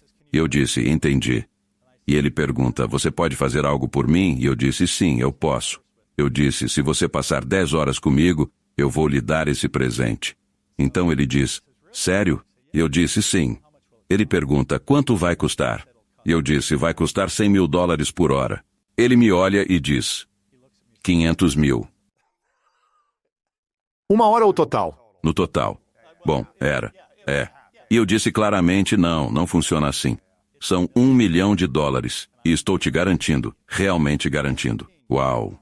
E então, de repente, a filha dele está lá e ouve a nossa conversa, e ela vem e diz, papai, você sabe, ele é como um neurocientista, ele estuda isso. Você deveria definitivamente fazer isso. E ele olha profundamente para mim e diz, garota tola, você não sabe nada sobre dinheiro. Ele então diz, preciso seriamente economizar esse dinheiro para você. E ela me olha diretamente e diz, eu tenho tudo o que preciso, a sério, não preciso de mais nada. E ela resolutamente fala, faça isso. E ele diz, não, não, não, você é muito tola. E o meu ponto é, aqui havia uma oportunidade para ele aprender algo, para conseguir o que ele disse que realmente queria. Mas seu próprio interesse egoísta e ambição sobrepuseram qualquer coisa que de fato pudesse dar a ele o que ele queria. Uau! Interessante. Sim, Ele tinha uma crença, uma identidade atrelada à necessidade de ter mais dinheiro. E não mudaria isso. sim, sim. Mas isso foi o que sempre o fez feliz ou infeliz durante toda a sua vida. Exatamente. Isso lhe deu uma falsa sensação de segurança, status, influência, poder ou algo assim. Bem, infelizmente você sabe, existem pessoas assim, mas todos ao redor riem delas, levam na brincadeira. E provavelmente estão tornando as pessoas ao seu redor mais infelizes. Assim, porque tem que ganhar, certo? $1 milhão. Uau! Superar todos. Sim, e isso é uma coisa muito clássica. Na verdade, não estou criticando Warren Buffett, mas quero dizer, há uma história que sua esposa escreveu que dizia que ele nunca esteve interessado no dinheiro. Ele estava interessado em vencer o jogo. O jogo de ganhar. Certo, certo. E não é sempre sobre vencer. Às vezes é sobre cuidar dos outros, entender as pessoas, ser útil. Imagine alguém que tem esse grau de riqueza, o que ele poderia ter feito para, digamos, financiar um orfanato ou ajudar as pessoas que não podem pagar por comida e pelo que precisam, sabe? Teria sido algo mínimo. Pequeno comparado ao que ele tinha. Sim, verdade. Essa ideia de identidade, sabe? Começamos a construir nossa identidade quando crianças, na adolescência e nos nossos 20 anos. Como começamos a identificar o que realmente é a nossa identidade e como isso está nos empoderando ou desempoderando na busca por concretizar nossos desejos? Bem, o problema principal é que, para muitas pessoas, a questão é que elas têm problemas de vínculo e apego que foram profundamente impressos nelas. Ansiedade antiga ou apego ou... E assim eles não apreciam. Olhe, quando você está crescendo com 7 ou 8 anos de idade, você não entende isso. Mas esse tipo de conexão, sabe, elas ficam profundamente enraizadas. E você as leva consigo. Portanto, tem que se esforçar para entender. Por exemplo, tenho certeza de que alguns ouvintes devem pensar: agora tenho uma pequena noção. Porque estou sempre escolhendo o mesmo tipo de parceiro errado. Mas por que faço isso? E você tem que, de certa forma, olhar para trás e refletir sobre si mesmo. Sim. Sabe, eu estava dando uma palestra uma vez, e havia uma mulher. Ela levantou a mão. Estávamos falando exatamente sobre esse assunto, e ela começou a chorar. E ela disse que seu pai, quando ela era criança, disse a ela que ela não seria nada. Tão triste. Sim, é horrível. E isso é o que as pessoas precisam entender. Palavras importam para as crianças. Então a mulher disse, sabe, e toda a minha vida eu tentei ser alguém. Sabe, ela disse, eu me tornei enfermeira. Eu consegui um doutorado. Ela é uma executiva sênior em uma rede de hospitais. Ela está indo extraordinariamente bem. E toda a vida dela foi tentando superar essa bagagem emocional. Imagine a diferença, no entanto, se seu pai dissesse, você é incrível. Você pode fazer qualquer coisa que você quiser. Eu tenho muito orgulho de você. Eu te imagino fazendo coisas incríveis. E como os 30 anos de sua vida, ou sejam lá quais forem, 40 anos, teriam sido de amor e conexão e se sentir digna. Em vez de acordar todo dia repetindo, me disseram que eu não seria nada. Acho que há uma pergunta bastante complexa e implícita nisso. Se você recebe todo o amor incondicional e afirmações positivas dos seus pais, que você pode fazer e ser o que desejar, versus a dura realidade de você não tem o que é necessário, você nunca vai ser alguém na vida. Você me decepciona. Você precisa fazer melhor, esforçar-se mais. Qual das duas formas impulsiona a pessoa a criar resultados ou impactos maiores ou melhores? Sabe, porque ela viveu uma vida de impacto, mas é de um lugar de carência, certo? Claro. Ela estaria tão determinada a crescer, expandir e ir além do que ela acreditava ser capaz se tivesse todo o amor do mundo? Eu imagino que essa seja a questão. Bem, claro, nesse caso não podemos responder especificamente, mas sim, não há dúvida. Sabe, eu tinha um técnico quando eu remava. E tinha um técnico que simplesmente gritava comigo o dia todo. É o pior. Sim, é o pior. Exatamente isso que estamos discutindo. Te fez se esforçar e trabalhar mais? Ou só sentir que o cara é um babaca? Odeio esse cara. Eu estava percebendo. Sim, antes eu tinha um técnico diferente. O novo técnico era um ser humano extraordinário, uma pessoa em quem você se inspiraria. Ele ganhou a medalha de ouro nos 2 com timoneiro em Melbourne em 52, acho que foi isso. E ele dizia, escute, você precisa trabalhar nisso. Mas eu sei que quando você fizer isso, você vai se destacar aqui. Você está fazendo um trabalho incrível. Eu posso perceber que você está realmente empenhado nisso. Eu estou tão orgulhoso de você, certo? É mais divertido. Sim, você consegue um resultado semelhante. Porém, é como se alguém com uma mochila te apunhalasse pelas costas a vida inteira, dizendo, vá em frente. Em contraste com quem te abraça e envolve, expressando seu amor. Pode-se ter resultados incríveis de pessoas extremamente cruéis, mas não é uma estratégia a longo prazo. E não é uma vida saudável.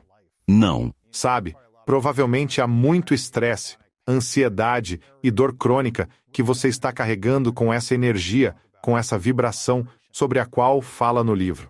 E quando entramos em estado de fluxo, somos capazes de criar mais abundância de maneira harmoniosa.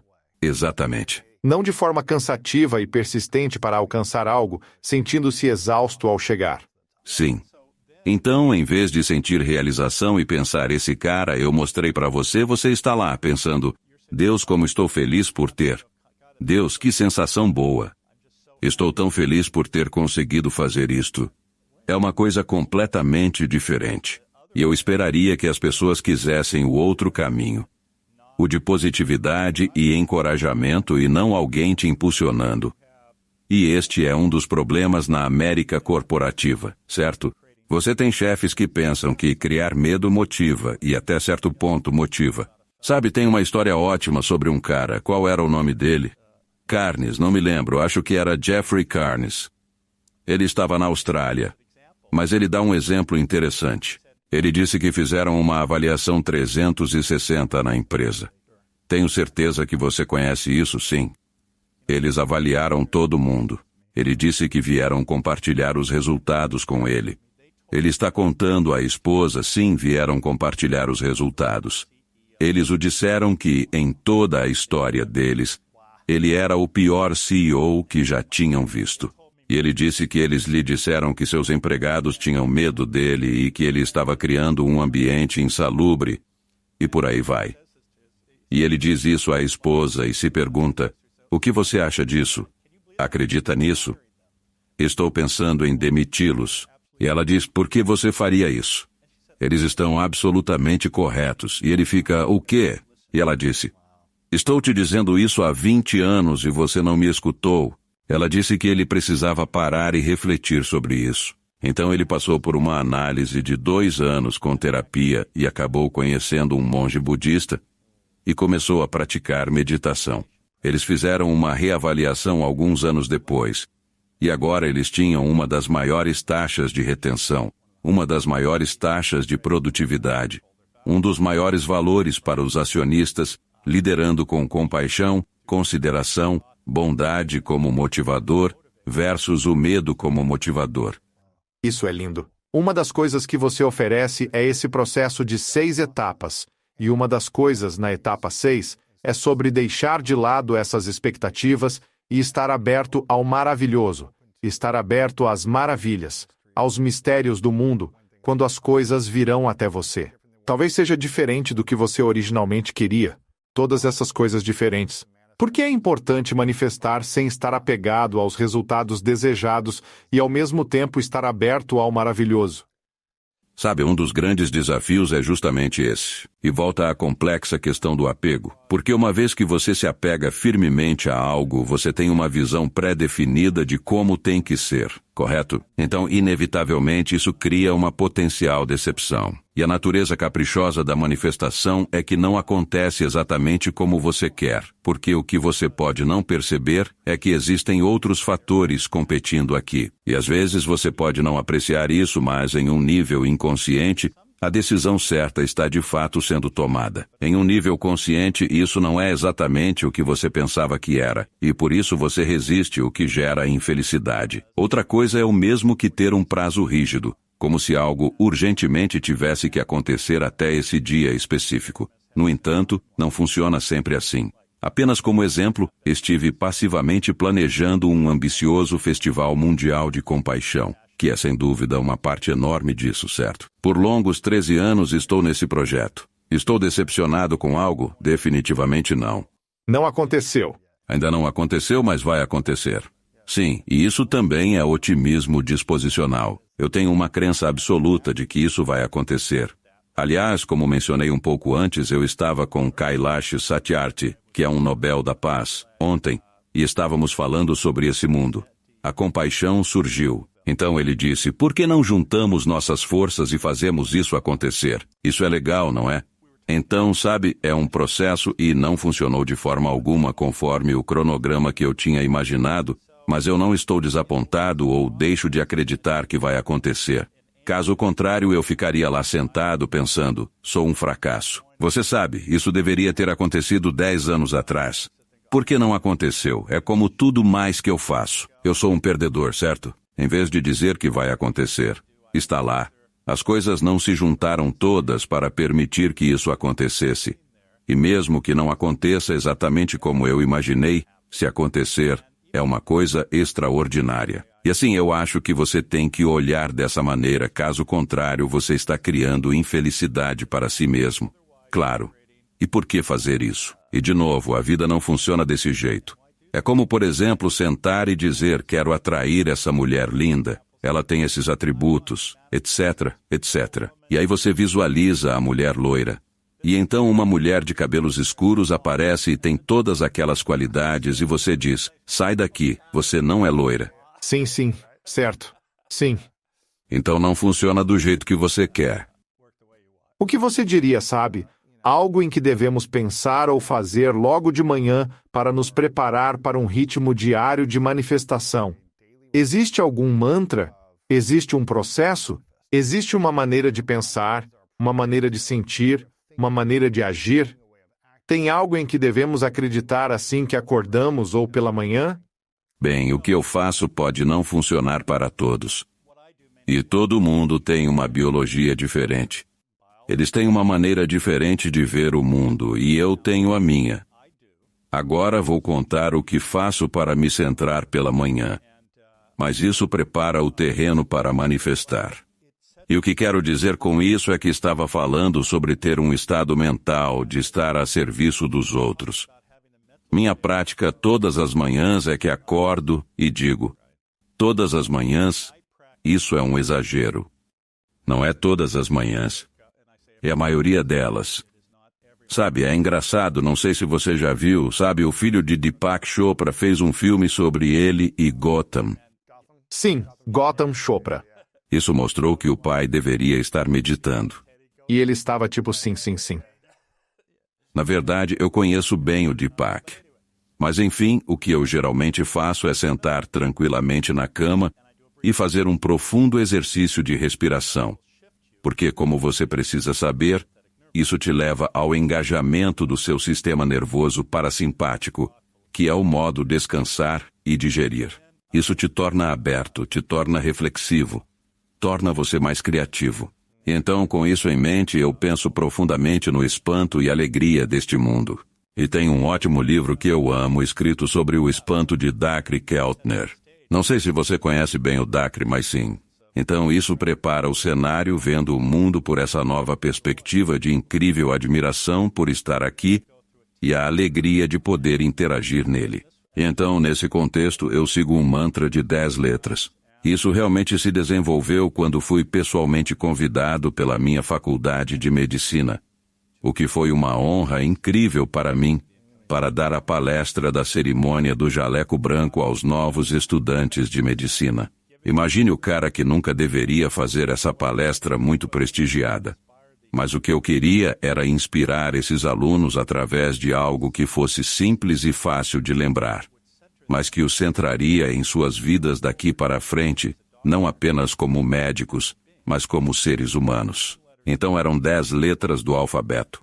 Era C, compaixão por si e pelos outros. D, reconhecendo a dignidade de cada pessoa e praticando a equanimidade. Isso é essa ideia de uniformidade de temperamento. Sabe, estávamos falando sobre perseguir metas e ter apego. É ótimo atingir uma meta. É ótimo ter aquela euforia quando você a alcança. É maravilhoso, é incrível, mas é transitório. Claro. E você não pode viver perpetuamente nesse estado o tempo todo. Inversamente, ter decepções, falhar em coisas, perder em coisas, por mais horríveis e dolorosas que sejam, elas também são passageiras. Então ter essa igualdade de temperamento e não se perder nos extremos é muito, muito importante. Além disso, se você refletir profundamente, o que mais te ensina? Não são os momentos altos. São as decepções, os desafios, as coisas que você teve que superar. Isso faz você ser quem você realmente é e cria uma resiliente fortaleza. Então, de alguma forma, pensar que você vai absolutamente evitar isso, em primeiro lugar, definitivamente não é saudável. Mas é justamente daí que vem tanto ensinamento vital. O outro aspecto, claro, é o perdão. E nós sabemos que quando você carrega emocionalmente emoções atreladas a um evento específico, ou a uma determinada pessoa, toda vez que você pensa naquele impactante evento, ou naquela pessoa, isso afeta você negativamente. Interessante. Portanto, quando você consegue não carregar esse peso ao liberá-lo, e isso não implica esquecer o que lhe fizeram, compreende que manter essas memórias não é saudável, sendo assim é liberto. E claro, ter gratidão é das coisas mais poderosas e realmente importante. E existe uma imensa quantidade de pesquisa que demonstra que ter um diário de gratidão ou escrever durante as noites 3 coisas pelas quais você é grato, porque o que as pessoas esquecem é, de fato, provavelmente todos ouvindo este podcast. Você não se dá conta de que metade da população mundial vive com menos de $2,50 por dia. Louco, né? É horrível. E quando você olha para a sua vida, você é de fato abençoado. É engraçado como neurocirurgião, sabe, eu tive situações em que, digamos que alguém sofre um acidente e se torna paraplégico. E claro que eles dizem isso é horrível, minha vida está arruinada. Eu digo, olha, vou te levar na sala ao lado com um cara que é um tetraplégico dependente de ventilador. Não pode mexer nada. Está num tubo de respiração e nada mais. E então eles dizem, certo, é uma questão de perspectiva. É uma questão de perspectiva. E essa questão é, você tem a escolha da perspectiva com a qual olha o mundo. Sim, vamos ver, estávamos na era da gratidão, humildade. Agora, eu lhe asseguro, para um neurocirurgião, a humildade é um dos desafios. Você deve permanecer humilde quando acha que sabe. Exatamente. Bem, você sabe, ser um neurocirurgião ainda é uma das profissões em medicina que é, em teoria, muito respeitada. Mas, enfim, humildade, compreensão, você não é mais importante do que ninguém. Itai representa a integridade e os valores que determinam seu comportamento. Se você quer chamá-los de regras para seguir na vida, já é o reconhecimento da justiça, o que significa que temos a responsabilidade de cuidar daqueles que são vulneráveis. G é simplesmente ser gentil com os outros, não tem a ver com sofrimento. Compaixão tem, por definição, o reconhecimento do sofrimento com um desejo motivacional de aliviar isso. Então, gentileza é apenas ser uma boa pessoa. E claro, o que contém tudo isso, e isso é o amor. É verdade. Isso foi parte da minha palestra na cerimônia do jaleco branco. O que eu uso todos os dias na minha própria vida. Agora vou contar uma história interessante sobre isso. Eu fiz essa palestra e 1 ou 2 meses depois, acho que foi postada no YouTube ou algo assim, uns meses depois, uma mulher entrou em contato comigo e disse, eu ouvi aquela palestra. Eu li seu livro, que eu falo sobre isso no meu primeiro livro, Dentro da Loja Mágica. E ela disse, eu sou a diretora espiritual do maior abrigo para pessoas em situação de rua nos Estados Unidos. Sou uma pessoa de fé. Meus amigos me enviaram todos os livros, mas eu estava extenuada no meu trabalho e não aguentava mais. E eu tinha pedido demissão. Ela disse, eu li seu livro. Eu ouvi aquela palestra. Isso me deu forças para voltar ao trabalho, o que eu fico tipo, meu Deus, que lindo, certo? Um mês depois ela me envia outro e-mail e diz, sabe, eu tenho que contar a história. Eu estava contando para minha melhor amiga sobre isso, e ela tem uma filha chamada Ginny. E Ginny tem 12 anos e faz contas. E Ginny fez um conjunto de 10 contas de madeira que cada uma representa uma dessas letras do alfabeto. E ela adicionou uma conta dourada para representar a regra de ouro. Você se importaria se vendêssemos estas para apoiar o abrigo para pessoas em situação de rua e nós termos um centro pela paz lá? Com certeza. Alguns meses depois ela me enviou outro. Ela era como uma perseguidora. Ela me mandou outro e disse, sabe, isso foi tão poderoso. Eu fui em frente e criei um vídeo no YouTube. Posso postar? E ele mostra uma garotinha fazendo essas contas com uma música linda. E ela está falando sobre esta prática. E então ela postou. E resumindo a história, nós nos tornamos amigos. Eu acabei indo ao abrigo para sem-tetos, visitei o local e dei uma palestra na igreja ou um sermão, como algo particularmente religioso. Depois ela tem 2 heróis neste mundo. Um é o Dalai Lama e o outro era Desmond Tutu, quando ele era vivo. Então, como eu acho que você sabe, eu costumava ser o presidente da fundação do Dalai Lama. Ele é o benfeitor fundador do centro que eu dirijo em Stanford. Eu disse, escuta, eu vou receber o Dalai Lama. Quero te convidar para vir e quero te apresentar a ele. E ela ficou, nossa, isso é incrível. Ela diz, mas sabe, infelizmente eu ganho muito pouco dinheiro e realmente não posso pagar. Eu disse, bem, escuta, eu vou te contratar como consultora e traga um monte de contas com você. E eu fiz isso. E nós tivemos estas contas abençoadas por sua santidade. E ela conseguiu conhecer o herói dela. Então, avançando alguns anos, eu era amigo do Tutu. Então eu estava na Cidade do Cabo na festa de aniversário de 80 anos dele. Então, durante o seu 85º, eles me convidaram para ir novamente para o seu aniversário. Eu estava em Oslo e liguei e disse, escuta, você precisa fazer um favor para mim. Eu disse, quero que você vá à Cidade do Cabo em meu lugar e conheça o Tutu.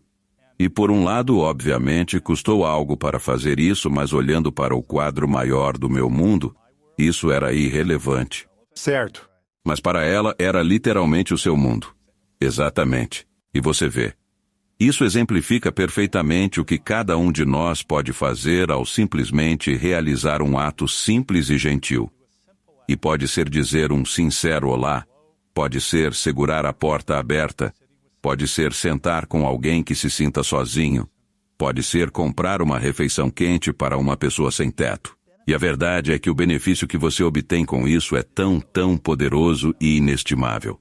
Sua santidade diz, se você quer fazer os outros felizes, seja compassivo. Se você quer ser feliz, seja compassivo. Para fazer os outros felizes, seja compassivo. Para ser feliz também. Sim. Porque sabemos que quando você se importa, quando você é compassivo, tem um efeito muito positivo na sua fisiologia, pois você passa a engajar o seu sistema nervoso parasimpático. A função cardíaca melhora, a função vascular periférica melhora, a expressão de proteínas inflamatórias é diminuída, o sistema imunológico é potencializado, os níveis de cortisol são reduzidos. Então há toda uma cascata de eventos. Além disso, quando você é gentil e compassivo, os centros de recompensa e prazer são estimulados. Sabe quem não gostaria de ser assim? E é isso que as pessoas às vezes esquecem. Uau! A maioria esquece de ser compassiva consigo mesmo. E essa é a questão do que estamos falando. Mágica da mente, a neurociência da manifestação muda tudo. É extremamente poderoso. Todos deveriam ter este livro. Compre outro para um amigo. Antes de finalizarmos, tenho mais algumas perguntas para você, James. Para onde podemos direcionar as pessoas? Você tem um site para o qual devemos enviar as pessoas, ou elas devem apenas ir na Amazon e comprar o livro?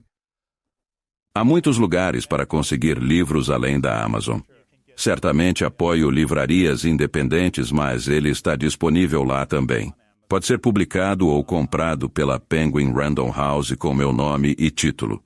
Contudo, é encontrado em qualquer lugar e pode ser vendido em todo canto. Você tem um site para mantermos contato ou nos conectarmos? Sim, é o jamesr.teamd.com e todo o meu trabalho está lá. O outro livro que mencionei brevemente foi o... E nós oferecemos cursos sobre autocompaixão e compaixão, assim como programas corporativos e programas para primeiros socorristas, policiais e coisas do tipo. Legal. Isso acontece no CC.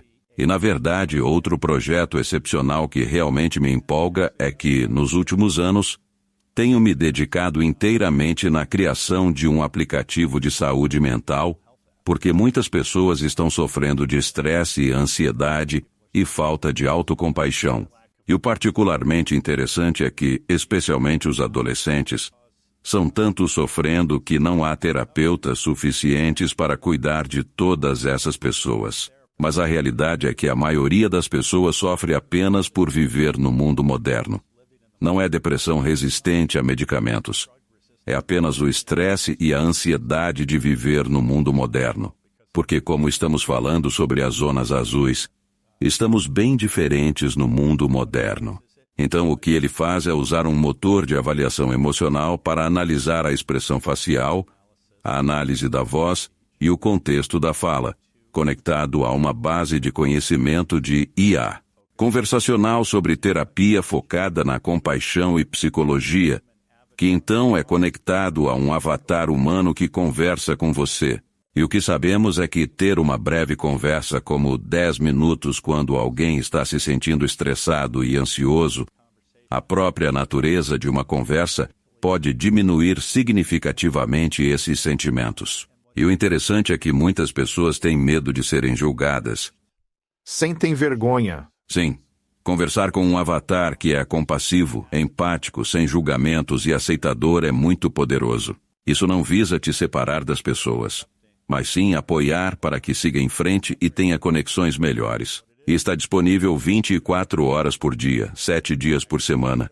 Ao contrário do seu terapeuta que, como você sabe, ou deveria dizer, eu não sei, talvez você não tenha um terapeuta, mas a maioria das pessoas tem. Claro. Você sabe, após as 17 horas informam que, em emergência com risco de vida, ligue para a emergência. Se estiver estressado e ansioso, não querem ouvir isso. Contudo, a empresa chama-se Happy. Estou muito animado com isso. Quando vai acontecer? Podem se inscrever gratuitamente. Legal. Permitimos que as pessoas o usem para receber feedback. Se o experimentarem, por favor, envie-me uma mensagem. Isso é algo bom, pois queremos aprimorá-lo e é surpreendente o tipo de conversa que pode surgir. Feliz inteligência artificial. Confira isso também. Algumas perguntas finais, James. Uma delas, a pergunta das 3 verdades, é um cenário hipotético. Imagine que você possa viver o tempo que desejar, criando, manifestando e servindo a humanidade como quer. E tudo o que deseja você manifesta até o fim. Mas por algum motivo, no seu último dia neste mundo, você tem que levar todo o seu trabalho consigo. Este livro, não teremos acesso a ele. Esta conversa não estará mais disponível. Tudo o que você criou, por algum motivo, foi para outro lugar. Nós não temos acesso. É um cenário e uma pergunta hipotética. Mas se fosse o seu último dia, daqui a muitos anos, e você só pudesse deixar para trás 3 lições para o mundo, e isso é tudo que temos de informação sua, do seu conteúdo, quais seriam essas 3 verdades para você que você compartilharia? Acredite em si mesmo. Cuide dos outros. Seja gentil consigo mesmo. Isso muda tudo na vida. Antes da última pergunta, James, agradeço sua contribuição que enriquece o mundo. Este tópico é fascinante para muitos, que sofrem e buscam uma vida melhor, mas desconhecem como criá-la. Assim, ao trazer pesquisas de neurociência e lições práticas para este trabalho, compartilhando-as gratuitamente e criando um livro que pode orientar as pessoas, você está beneficiando o mundo. Eu realmente te agradeço muito pela valiosa contribuição que você está fazendo atualmente à humanidade. E sou imensamente grato também pela sabedoria e pelas lições que você sempre compartilha. Então, sinceramente, queria compartilhar isso com você. Eu que agradeço. Obrigado. Sim, gratidão. E minha última pergunta para você, James, é: qual é a sua definição de grandeza? A minha definição de grandeza é ser autêntico, entender a si mesmo e cuidar dos outros. Eis a magia. Obrigado. Agradeço. Então, frequentemente, se temos sonhos que não necessitam de interpretação porque você está caindo ou está voando e cai, ou está dando uma palestra, aparece nu, ou é o final da vida e está te confortando, ou simplesmente não há sentimento emocional nele.